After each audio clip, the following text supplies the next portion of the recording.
Check for the appropriate harness height before you install the seat so you don't have to uninstall it if it is at the wrong height. This is clearly above his shoulders. It has to be at or above for forward facing. Okay, hop up, bud. Thank you.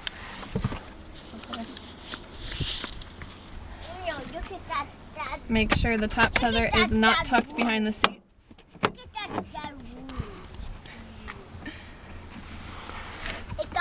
Attach your latch strap to the tether anchor.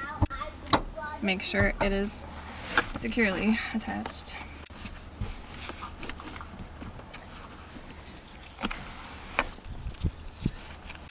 Make sure it is pointing down.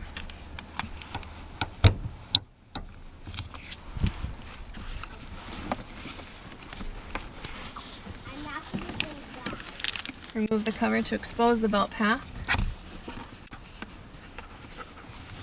Hey,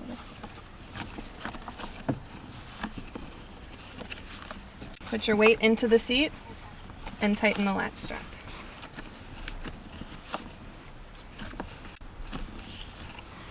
Make sure the seat does not move more than 1 inch at the belt path. Tuck the strap in. And then attach the tether anchor.